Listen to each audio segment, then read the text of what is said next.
Assalamualaikum warahmatullahi wabarakatuh.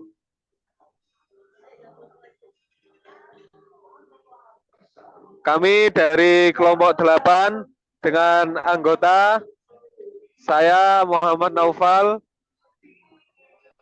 terus Tempu Kusuma Doni, Dila Anggun Melani, dan Laila Fajri.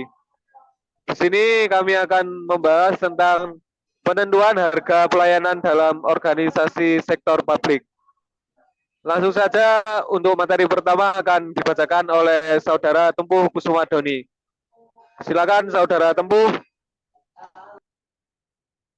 Oke, terima kasih Mas Nopal. Yang pertama ada latar belakang. Salah satu tugas pokok pemerintah adalah memberikan pelayanan kepada masyarakat public service. Pemberian pelayanan publik dibiayai melalui dua sumber, yaitu perpajakan dan pembebanan langsung kepada masyarakat atau charging for service. Selanjutnya ada pelayanan publik yang dapat dijual, bagian A.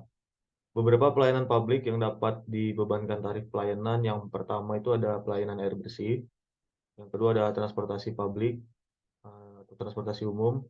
Ketiga ada jasa pos dan telekomunikasi. Yang keempat ada energi dan listrik. Yang kelima ada perumahan rakyat.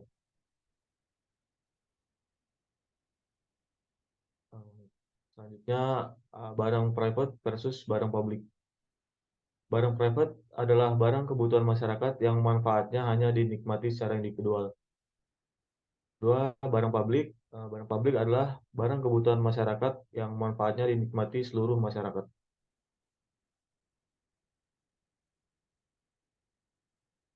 Kesulitan dalam membedakan barang publik dengan barang private. Yang pertama ada batasan keduanya sulit ditentukan. Yang kedua, barang atau jasa publik tapi ada pembebanan langsung. Yang ketiga, kecenderungan membebankan tarif pelayanan daripada membebankan pada pajak.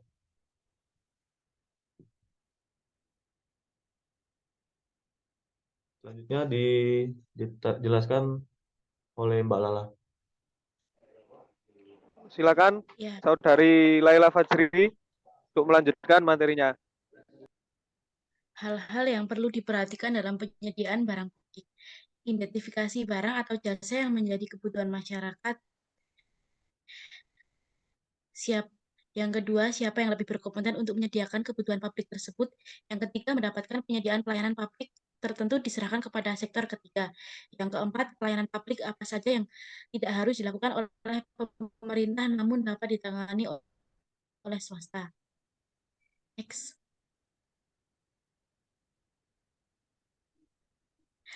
Efisien ekonomi. Harga memiliki peran penting dalam mengalokasikan sumber daya. Untuk public goods, pemerintah lebih baik menetapkan harga di bawah harga normalnya atau full price atau bahkan tanpa dipungut biaya. Mekanisme pembebanan tarif pelayanan merupakan salah satu cara untuk menciptakan keadilan. Prinsip keuangan. Pemerintah tidak boleh memaksimalkan preferensi yang diberikan kepada pemerintah. Next.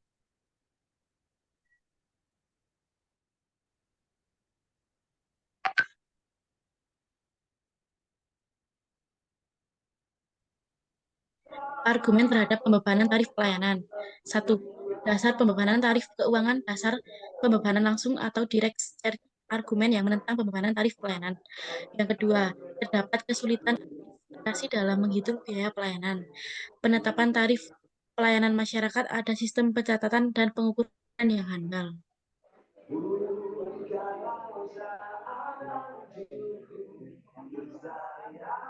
Yang ketiga, yang miskin tidak mampu untuk membayar.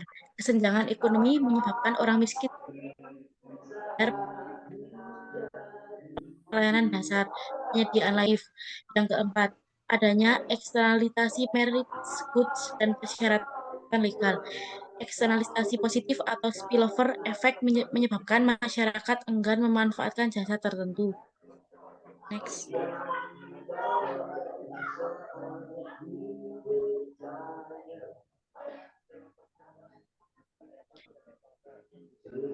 Prinsip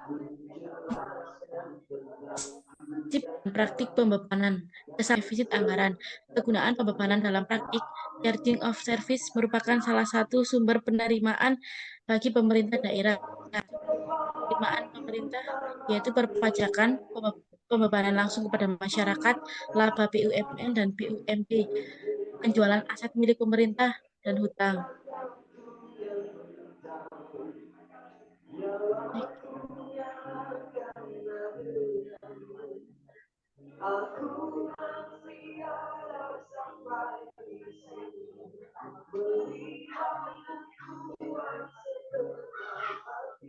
Penetapan harga pelayanan atau beberapa harga yang harus dibebankan. Pemerintah harus membutuhkan beberapa pelayanan yang dibebankan pada masyarakat. 5 kesulitan menghitung biaya total. 1. Tidak tahu secara tepat biaya total. Yang kedua, sulit mengukur jumlah yang dikonsumsi. Yang ketiga, jasa pos dan telekom masyarakat untuk membayar biaya apa saja yang dibutuhkan. Berikutnya akan dibacakan oleh Mbak Dila.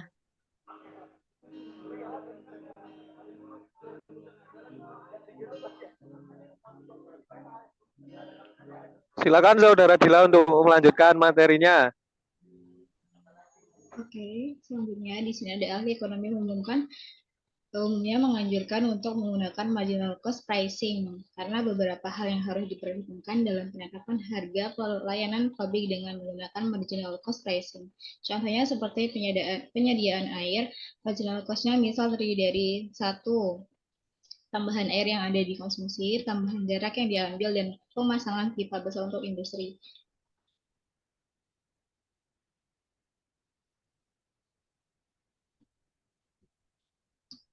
Di sini ada permasalahan marginal cost pricing. Yang pertama ada sulit untuk memperhitungkan secara tepat marginal cost untuk jasa tertentu. Apakah didasarkan pada biaya marginal jangka pendek atau jangka panjang? Dan ketiga ada marginal cost pricing bukan berarti full cost recovery. Dan keempat ada kegunaan konsep kewajaran.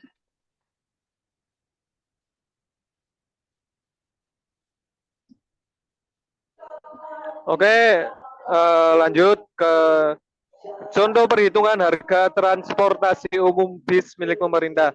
Jadi di sini saya akan menjelaskan contoh pembebanan harga transportasi bus milik pemerintah.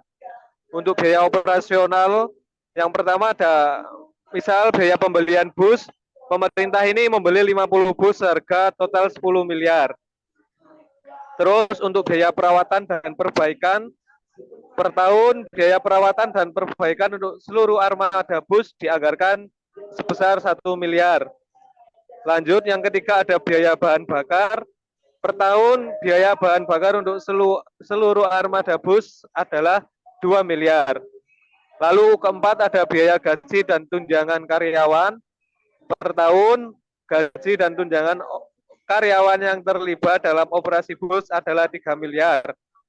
Lalu ada biaya administratif. Per tahun biaya administratif dan manajemen operasional adalah 500 juta.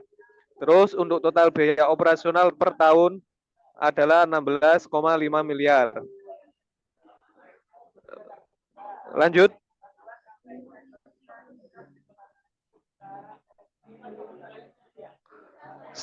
Slide sebelumnya, Mas.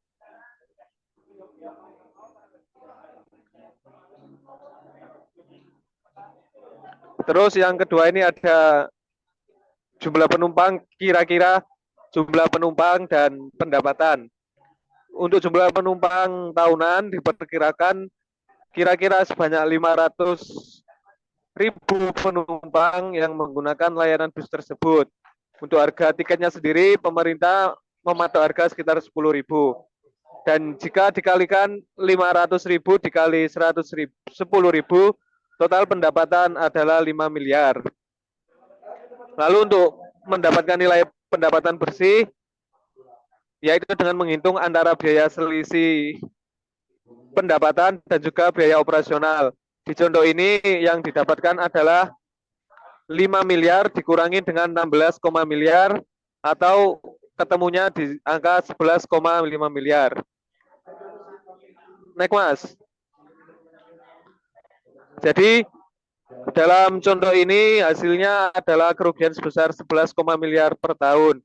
Artinya dalam contoh ini pemerintah harus mengalokasikan dana tambahan atau mempertimbangkan opsi lain seperti subsidi ataupun meningkatkan tarif. Karena yang penetapan harga transportasi umum bus milik pemerintah seringkali harus mempertimbangkan aspek layanan publik dan tujuan sosialnya, sehingga mungkin memerlukan subsidi atau dukungan dari APB, anggaran pemerintah.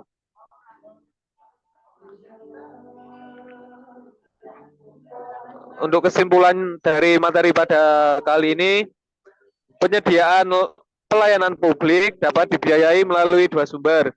Yang pertama yaitu dari pajak, dan yang kedua pembebanan langsung kepada masyarakat sebagai konsumen jasa publik. Dalam menentukan harga pelayanan publik juga dianut konsep different cost for different purpose, yaitu membedakan cost untuk pelayanan yang berbeda. Masalah lain adalah adanya hidden cost yang menyulitkan dan dalam mengetahui total cost. Marginal cost pricing mengacu pada harga pasar yang paling efisien. Terima kasih. Sekian presentasi dari kelompok 8. Kita lanjut ke tanya jawab.